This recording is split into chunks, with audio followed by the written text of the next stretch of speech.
So I'm titling this video Why You Shouldn't Smile When You're Singing, and that's not because I want everyone to be miserable or that I want everyone to sing the world's saddest songs and we're gonna make everyone cry.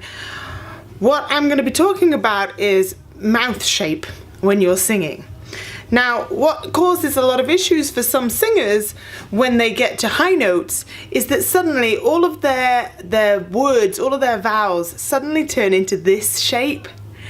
And it's a very problematic shape when you're trying to sing high notes. And part of that kind of sometimes stems from trying to smile while you're singing.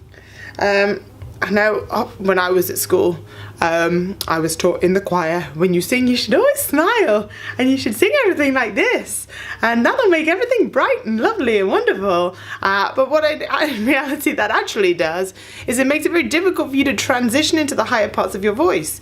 So if you're someone like me who had plenty of chest voice but struggled to get through to the higher notes, smiling was really a problem because it meant that what was happening was that I was encouraging more chest presence in my higher notes. So in a very basic way, I want you to think about chest voice as traveling mainly out of your mouth and head voice is traveling more up this way, a bit more vertical. Now the more open your mouth is, the wider your mouth is, the more it encourages the sound to travel out of your mouth and therefore be a little chestier. The more closed your mouth is, the more closed off the vowel is, the more it encourages the sound to travel kind of vertical towards the head voice. So for that reason, when you're hitting the high notes, it's really a problem to suddenly go ah, because it's going to encourage all of that chest voice to be up on a note that really should be going towards your head voice at that point. And that's why some people get kind of stuck. You kind of feel like you've hit a ceiling.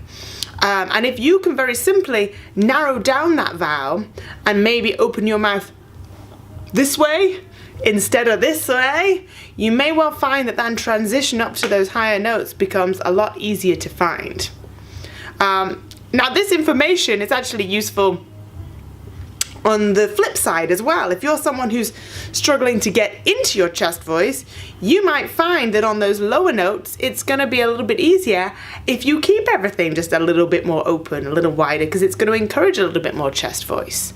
But I would say that's going to be more useful on the lower notes, not so much on the higher notes. For most people, the higher notes, it's going to be a problem if you're suddenly very wide on those higher notes. And therefore, if you want to look kind of happy and smiley when you're singing, your best bet is to smile at the end of the line. So, you know, oh, you are the sunshine of my life. And then smile, right? You can add your cheese at the end. So, go for this shape, not for this shape on those high notes, and just see whether that makes it any easier for you to transition up onto those top notes.